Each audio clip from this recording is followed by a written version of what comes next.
Life goes, that's not you anymore. You have this major accident and you're going to go on a different path. What was the mental hurdles you had to go through with that? Not knowing whether or not today or tomorrow was the day they were going to amputate your leg. That has been definitely a life experience I've learned so much from. I hated myself. I hated the way that I looked. I hated my circumstances. Sometimes I think that we need someone to help us shift our perspective. So for me, that was my amazing doctor. And I was like, thank you for all you've done for me. Thank you for helping me save my leg, but it's just not working out for me. And he put my leg on his lap. He looked at my leg like it was a masterpiece, and something shifted in me. And I thought, wow, if he can look at my leg that way, then maybe I can learn to look at it that way too. You're teaching wonderful women to share their wonderful stories, but what would you say is their first step in sharing that story? We need to share from a scar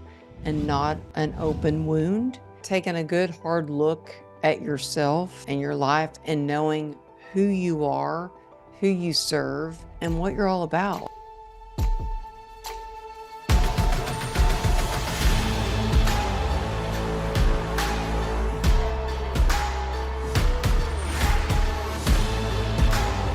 This is Sparta! Welcome back to Spartan Leadership. I'm your host, Josh Kosnick. And this is a reminder, if you are a first-time listener, please be sharing these episodes, especially if you found impact, which I know you will today. And if you're a long-time listener, I know you're already sharing the impact that you're having. With us on the line this morning, a true Spartan who has used her life story to fuel a revolutionary lesson that she now has committed her life to sharing with the world.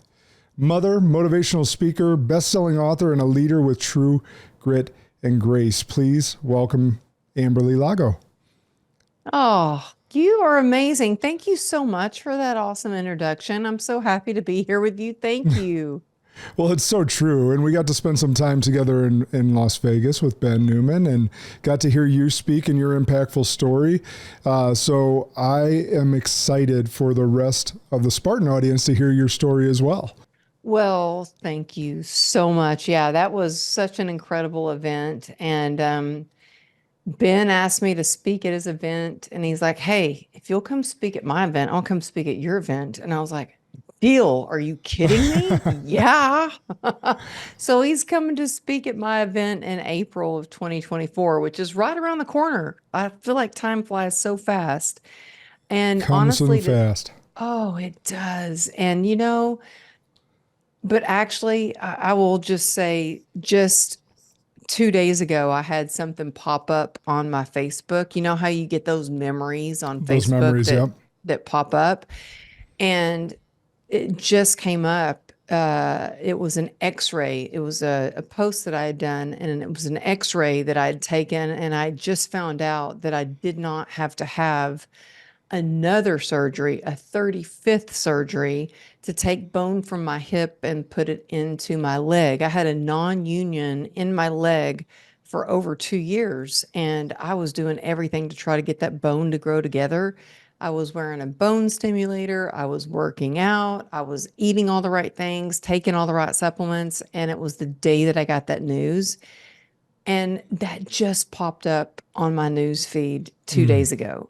And, I think sometimes, especially as an entrepreneur, we get caught up into, okay, what's next? What can I do? What am I doing next? And sometimes we need to stop, pause, and reflect on all the things that we've overcome and all the things that we have achieved, and just acknowledge that and soak it in and praise ourselves a little bit for the things that we've overcome, because I can be so hard on myself. Oh my gosh, I can be so hard on myself and just be like, I'm not doing enough. I'm not being enough. I'm not doing all the right things. But then I'm like, you know what? Hey, 6 years ago, actually, I didn't even own a computer. And to think 6 years fast forward, I've written a best-selling book. I have a new book deal, actually. I've just signed a book deal with Wiley. Congrats. I have a mastermind that we meet weekly on Zoom, like all the things. Like when I say I didn't have a computer when I wrote my first book, I had so many people that were like, oh, you're the fitness girl. You can't do it. Or you don't even own a computer. You don't have a college education. And I'm here to tell everybody, if a girl like me can write a book, 90% of it in my journal and in my notebook, and then buy a computer, type it up, then you can too. I think we all have a story to share. And sometimes the things that we've gone through, it's like a roadmap for others to get through challenging times. And I mean, and you had originally asked me my challenging time. My most challenging time, I think, was when I had, I was at the top of my career as a fitness expert sponsored by Nike, doing infomercials with Body by Jake. And if you walked into any store like Walgreens or CVS, if you looked at all the vitamins, I was on the label, on the label of all the vitamins of, like, it was a company called, I think it was called Hot Mommies. I don't remember. Um, but it was like to go from that to completely be bedridden, not able to use the bathroom on your own, having your leg held together by rods put in place, not knowing whether or not today or tomorrow or the next day was the day they were going to amputate your leg after I got hit by an SUV while riding my motorcycle. That has been definitely a life experience I've learned so much from, and anything that I can share. And you know what? Hey, Josh, there might be people going, hey, I can't relate to getting hit by an SUV, but you know what? I think we've all been hit by something. Or kicked down the mountain or hit by something. Absolutely. Yeah. Whether it's our finances, our relationships, emotionally, physically, spiritually, we've been hit by something. And I have learned the tools by experience, how to get through those hard times. Yeah, that's what I wanted to ask you about. So it's just amazing to me. I want to talk about how we don't give ourselves credit real briefly, and then I want to ask you about your accident again. So I've been talking to my audience and also my masterminds recently about The Gap and the Gain, which was written by Dan Sullivan and Dr. Benjamin Hardy. And it was a book that I read this year, and it talked about most of us, especially in the social media age, are looking in the future. We're not this yet. I haven't accomplished this yet. Mm-hmm. So-and-so is better than me at this, whatever. And we're measuring ourselves against an ideal. And by definition, ideal can never take place. Therefore, we live in this lack. Like we don't have enough, that we're not enough. Versus if we lived in the gain, which you so eloquently put, is all the things we've overcome. All the days that we've woken up after being kicked down the mountain or hit by an SUV or whatever it may be, all the stuff up until that point, to see how far we've come in life and living in gratitude. That's where we should be measuring ourselves, not in that gap or that ideal that leaves us so in lack or wanting or inferior or insecure. So it's a much, much better way to live. So I encourage people to read that book if they haven't. I just gave the 30,000 foot view of it, but you have developed a superpower that many dream of, which is, in my opinion, the one word I could sum it down to is resilience. Mm. So take us back. You've given us a little bit by being hit by an SUV. You were this, amazing fitness, I don't know whether you call it model or spokesperson or and just amazing in fitness in general. And now you've taken, life goes, that's not you anymore. Mm-hmm. You have this major accident and you're going to go on a different path. And you didn't even at that, but you didn't want that. No one that gets kicked down, no one gets hit by an SUV, no one that gets fired, no one, whatever it may be. No one wants that in the moment, but now you're leading, God saying, I'm interjecting here and I'm putting you on this different path. So take us back to what happened and how that superpower of resilience has been formed since then. Thank you. Such an awesome question. And, I think at first I was trying so hard And I think that's what a lot of us are doing. Like so many people out there, they're like, oh, I'm just going to wait till things get back to normal. I'm going to wait until things get better with, the interest rates, or I'm going to wait till things get better in the industry. And it's like, you know what? I tried to get back to the way I was doing things. And I realized that, resilience isn't going back. It's not going back. It's moving forward. It's having the courage to choose a life of joy and happiness, no matter what life throws your way. And I think that for me, I learned the hard way, like, because I tried so hard going back to, okay, I got to go back to, I'm training all these clients and I'm doing these fitness videos and infomercials. And I was literally killing myself. I was in so much pain trying to go back to training clients, and I would get home and I was in so much pain. I was in no service of myself, of my family, of anyone else. It was like I was on survival mode. And I would say it wasn't, and I'm going to get really real and raw here with y'all, because I kept trying to go back to that. And it wasn't working. And meanwhile, I was diagnosed with an incurable nerve disease as a result of my injury. So I was diagnosed with complex regional pain syndrome, which it's dubbed the suicide disease because there's no known cure.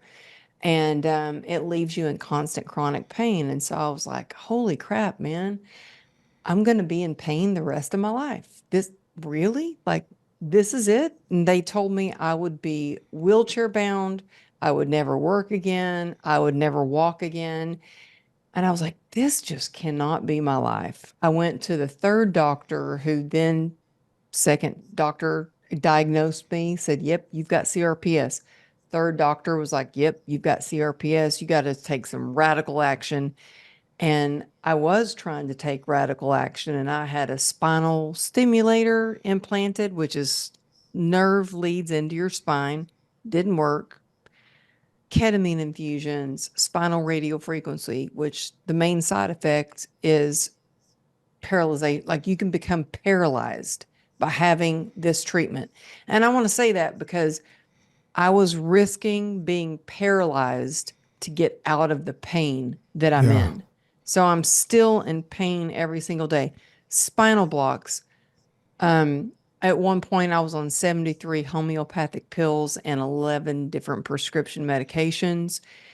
And then I was like, oh, well, okay, well, maybe look, last week, I was just in Costa Rica last week getting stem cell treatment on my leg that did not work as I planned. I'm not giving up hope that it's not going to help me, but it hasn't gone as planned. It's been really, really, really, really hard.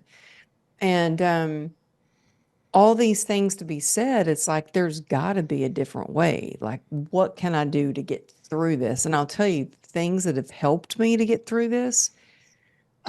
Being of service to other people, like how can I help other people? Practicing gratitude every single day. And I know you hear a lot of people say, oh, practice gratitude, get grateful. No, I say practice because on some days it's harder than others. Like, look, Yeah. today it was harder for me. I haven't written. I have a group of ladies. We call ourselves the God Squad. And I usually write in my gratitude practice every day, and we text each other because you need that accountability. Well, I haven't written to them yet. It's been a rough morning. Well, do it when you can, but still do it. Make a commitment to do it. And so there's been a lot of things that have helped me through, but I will tell you that I went through a very hard, depressing time where I was never a partier, and I all of a sudden became an alcoholic trying to control the pain. And by the grace of God, 2016, I got sober and I got my life back. And so that was a very, very long answer. I know, No, Josh, but that it's was so good very because long.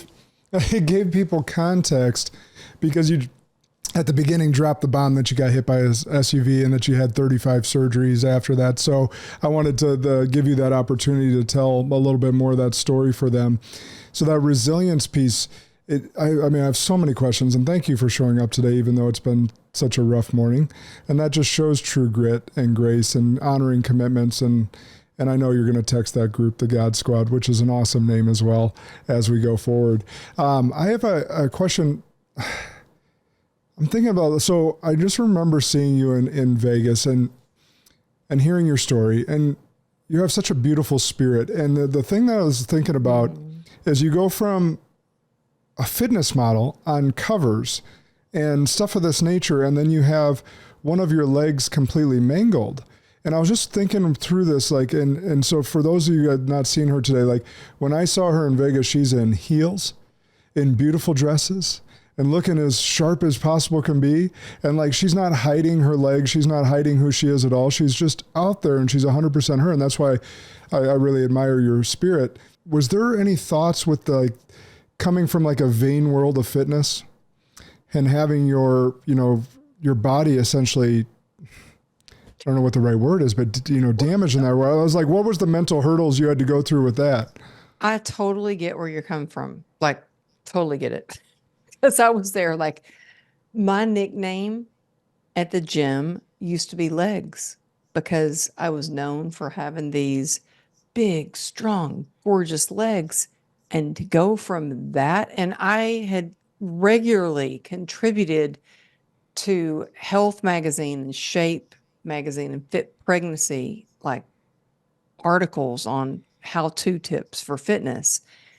And to have that nickname as Legs, and now I love what you said, heels, not necessarily heels. I can wear boots, and now my nickname at the gym is actually Boots. I actually had somebody come over and was like, did you know that your nickname at the gym is Boots? Like, everybody calls you Boots. And it's because I don't wear boots because I think it's cool. I wear boots because my ankle's fused and I need that little lift in order to work out or walk properly.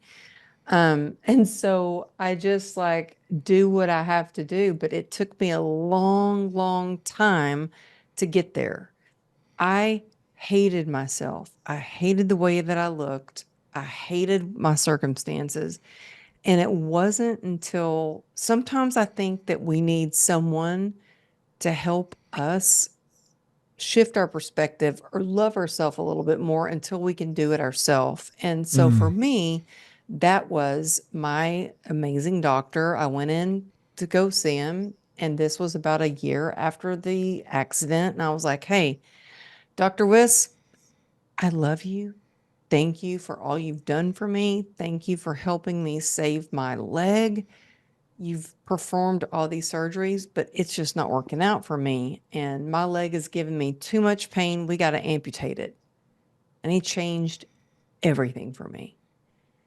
He stopped and he put his, like, he sat in front of me and he had this nice white coat on, and he put my leg on his lap.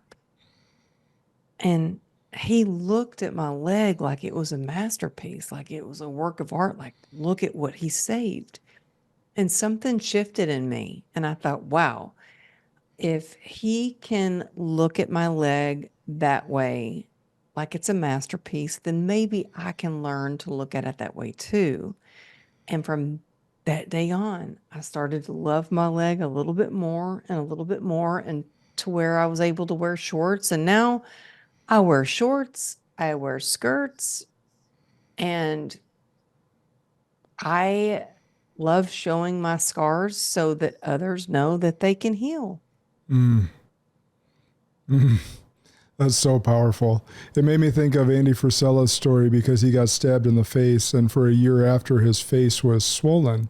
And it took him having a run-in with a woman in the grocery store who had been burned badly.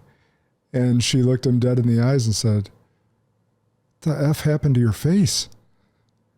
And she said it in a joking manner because her face had already also been damaged, but it was a moment of clarity for him to get out of his own way and to embrace the beauty in his own scars.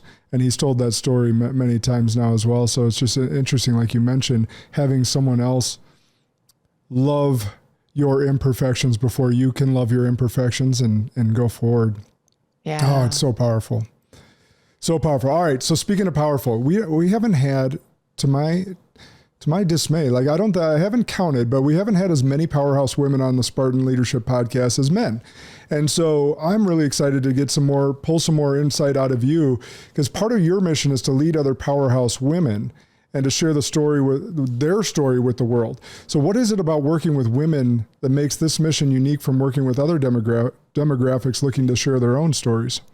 Thank you so much for asking that. Well, you know what? When I got started, I didn't know what I was doing.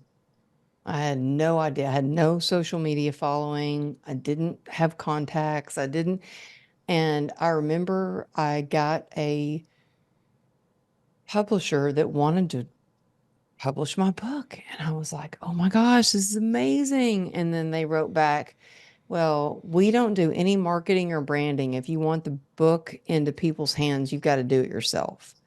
And so I was like, oh crap. Okay, well, let me figure this out. I was in the hole, like I said, $2.9 million worth of medical expenses. We had a lien on our house. I didn't have money to buy any kind of help or have a publisher or a publicist, or like, I didn't. I was like, I got to do this on my own. So I was like, okay, what's free? Social media. So I started every day finding a time that I could commit to posting and commenting. And that was between 6:30 and 7:30 in the morning, between when I woke my daughter up and when I took her to school, and then I coached clients and all that. And so every day I started posting at that time. And to this day, I still do the same thing. And because I committed to that, and it wasn't like I was just posting something. You can't post and ghost. You got to post and connect. And Yes. so I would definitely connect with every single person that left a comment and go to their page and see what their page was like and comment on their post that they just did. And it really, because of doing that, I built an engaged audience. And every single book signing that I had across the country, we sold out of books. And I remember going to Books and Books in Florida. It was in Miami. And they came up to me and they were like, okay, how'd you do this? I was like, what do you mean? And they're like, no, how did you do this? Like, we've got famous politicians and celebrities that come and do book signings here at Books and Books, and we've never sold out as fast as we have with your book signing. Well, y'all, that's the power of social media. I know it can be a love-hate relationship, but you know what? I love it because I have made meaningful connections, and I want to continue to build on these connections and see people that I connect with on social media, on Instagram. That's mainly my go-to place is Instagram at Amberly Lago Motivation. But I love connecting with people and then finally getting to see them in person. It's amazing. Yeah, so she just gave you guys a master class in how to connect on social media and build a brand and audience on social media.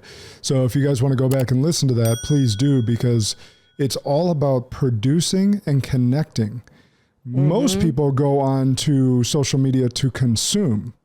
And so if you want to check yourself on if you're using social media appropriately, ask yourself as you're about to put your thumb on Facebook or Instagram or whatever your preferred social media is, ask yourself, am I going on right now to produce or consume? Mm-hmm. And maybe you change the C to, am I going on to produce or connect? Because those two things, God, that's those good. two things, you can actually build an audience and build connections with people if you're going on to do those two things. But if you're just going on to aimlessly scroll, you're not only wasting your time, you're wasting your life, and you're not going to build a brand that way. And that may not be your intent, but I surely hope that you're not wanting to waste your life just by aimlessly scrolling. So produce and connect. I love what you said there. So let's talk about the dark side. Let's talk about the flip side a little bit. So speaking directly to maybe some female clientele, do you have powerhouse women that are struggling with kind of the bombardment of social media messaging, or potentially even, trolls? Because women tend to be a little bit more emotional than us men. So I'll give you a quick example in real life, not social media life. My wife always has wondered, Josh, how can you and your friends talk to each other like that and still be friends? Because we're razzing each other, giving each other shit. Women don't talk to each other like that.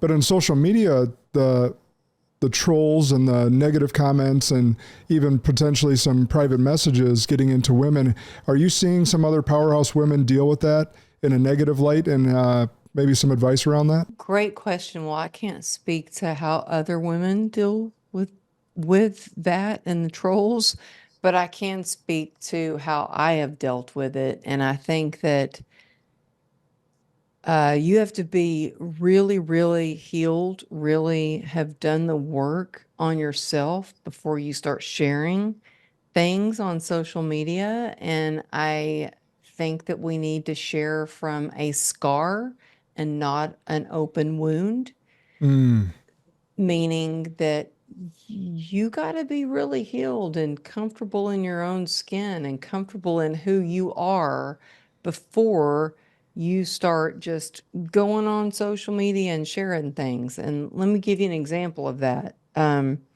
So when it was it was 2020, COVID had just started. We were working out in our home built gym in California in our garage because every gym was closed.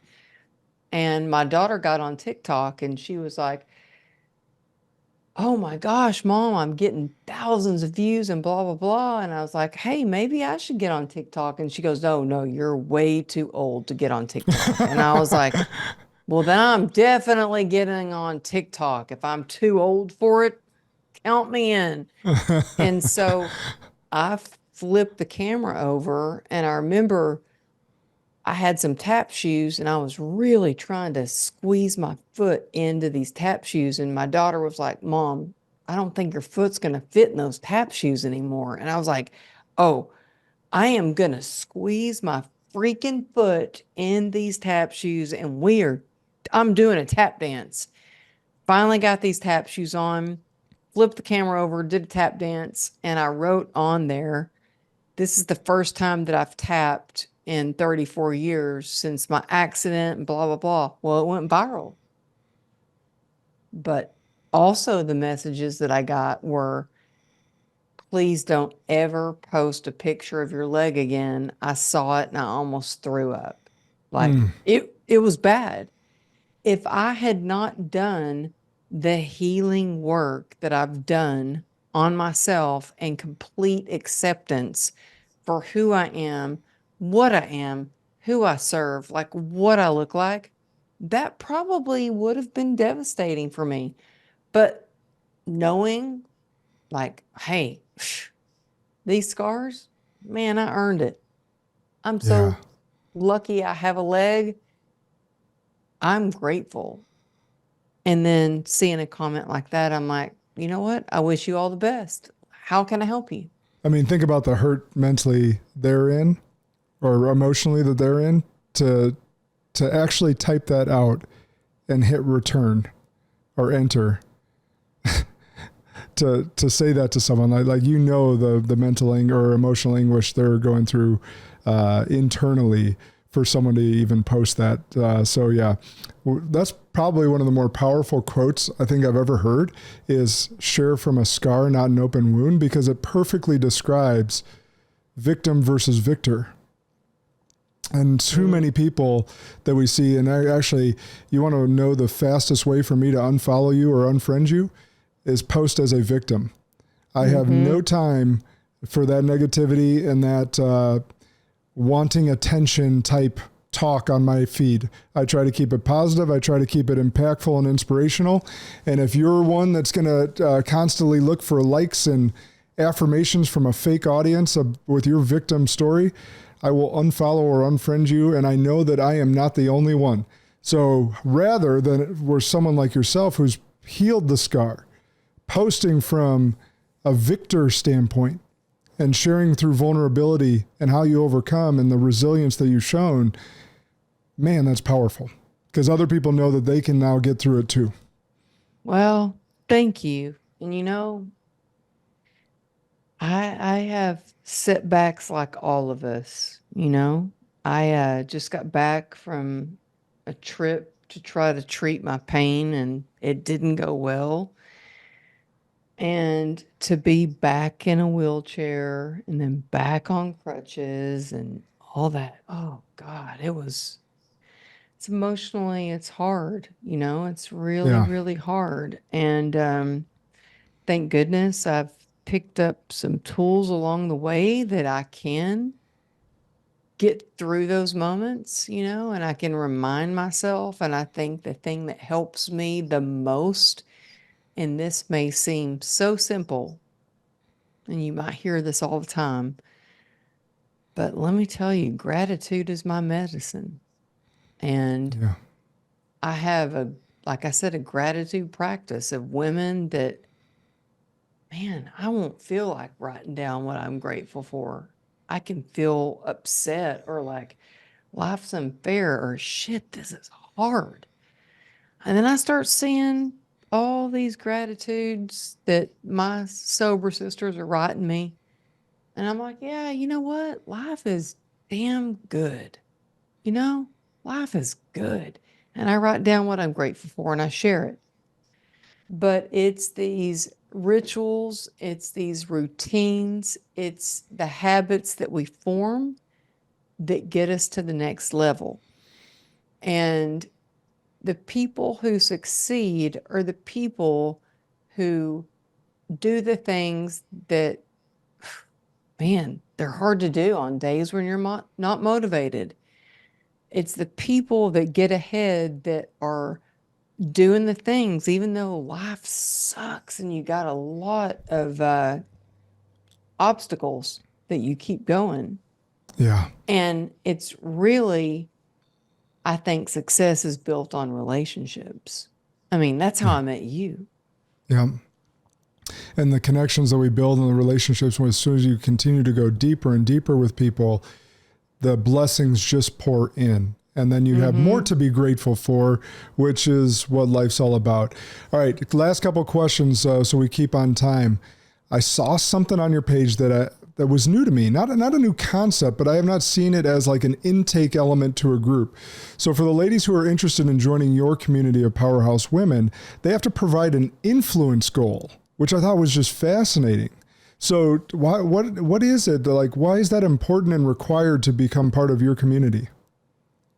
Well, actually, thank you for asking. It's funny because when I get on calls with women, they're like, oh my gosh, I can't believe you actually got on the call with me. Like I applied for the mastermind, but I thought it was going to be one of your team. You're like your sales team. It's me. It's me because I want to make sure it's a good fit. First of all, I want to make sure that I can actually help the woman get ahead, whether it's with their podcast or writing a book or get on more stages or their coaching program or their own events or their retreats. Like, okay, let me see if it's a good fit and I can help you do that. And so, yeah, you can like check out my website, amberlylago.com, and find out that information. But it's really, really and truly like I want to help people who want to grow and who have big dreams.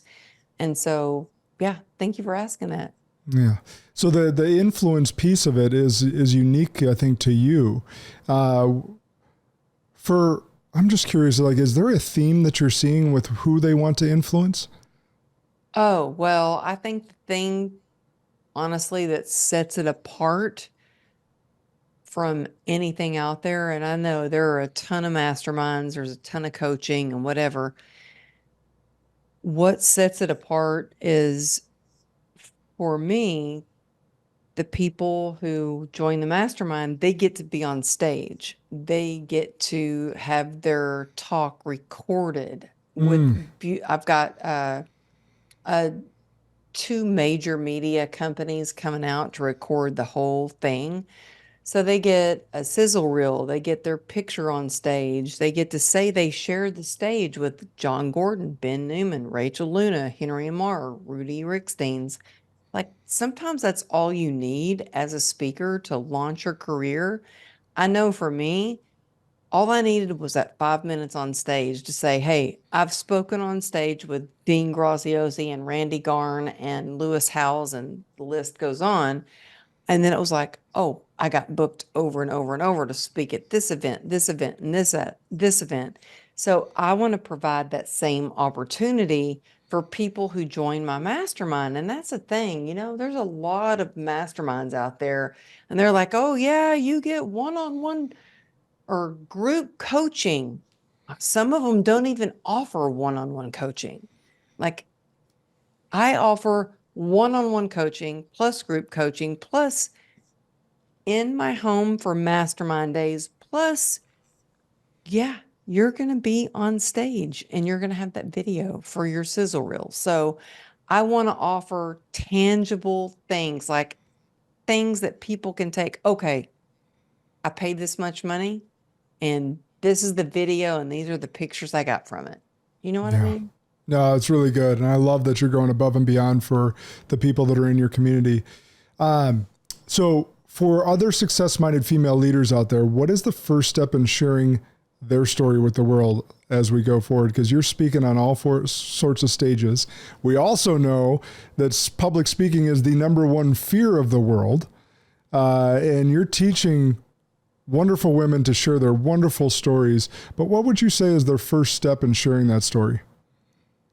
I think really taking a good hard look at yourself and your life and knowing who you are, who you serve, and what you're all about. Like, it's really being so confident in who you are, and you are most qualified to serve the person that you once were.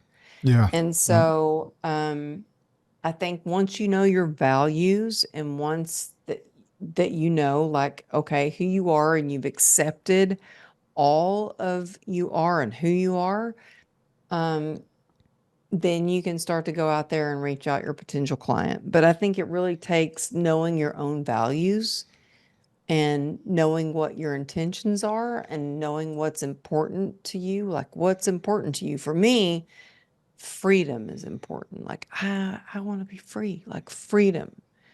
And so whatever I have to do, whether that's financially, emotionally, physically. So for me, freedom is very important.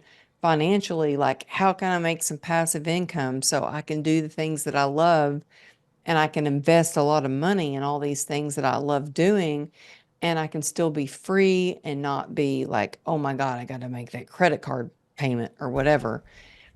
Yeah. So little things like that. I hope that I feel like I've been answering your questions in long windows. And I'm You're doing sorry. just I'm fine. like, The I'm point is that sorry. people are going to get a lot of impact out of this, and it's going to be great. So whether long-winded or not, there's impact to be had in the conversation. That's what we're going for. So last question, and I always end the show with this. And so we'll see what I want is your gut feel, because there may be a few that pop to mind. But what is an unpopular belief that you hold to be true that most others would disagree with? That's a great question. Gosh, I should have really thought about it, slept on it, prayed on it, thought about it a lot. I don't give you that opportunity, though. I don't tell you it's coming. But you know what? I don't know if other entrepreneurs would agree with this, but something that I think that I've leaned on that has helped me with my business and never steered me wrong is listening to my gut. And I think that growing up, I was taught so many different things. Like, you have to do this, you have to do that, you have to follow these rules, you have to do that. And I'm like, you know what? Screw it all. I'm going to listen to my gut. And I think that if we all listen to our gut a little more, look, our hearts say something, our heads say something, but our gut never lies. And so I think that growing up being sexually abused from my stepfather, I learned to not trust my gut. And it's been a process as an adult to learn to trust my gut again. And I think that if we listen to our gut, it will steer us in the right direction for business, for relationships, for any emotional, financial, any kind of decisions we're going to make. We got to listen to our gut. Yeah, I 100% agree. I think that, I think a lot of entrepreneurs would agree with you as well. Maybe a lot of people wouldn't, but here's what I would say. There's a knowing that our guts have.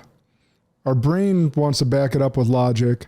Our heart wants all the feels to come with it, but our gut just knows, like you said. Mm-hmm. And we gotta lean into that knowing and move in that direction. And I read this, I read this quote just recently and I loved it. The same God that gave you the business idea is the same God that will bring you the business. Oh.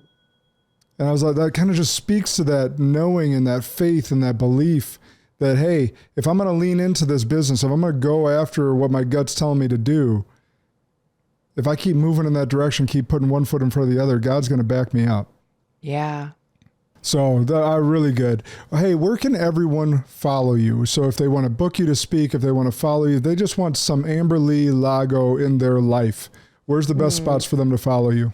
Oh, well, you're so amazing. I have absolutely loved talking with you and feel so honored to get to share with your audience. And you know what? If you text me the word grit, GRIT, to, oh gosh, what's my phone number? I'm like, what's my phone number? It's 21373. Gotta make sure about this. Okay, Josh, let me ask you something. Do you sometimes have a hard time like remembering things when Right on the spot? Yeah. Yeah. Yeah. Like, It's always hard. It's like, oh, hold on, give me a minute. As soon as I hang up, I'm going to remember this. yeah. No, my phone number is 818-214-7378. And what's so crazy is I don't even know my kid's phone number. Like, it's Right, plugged because you in. just press the name. Yeah. Yeah.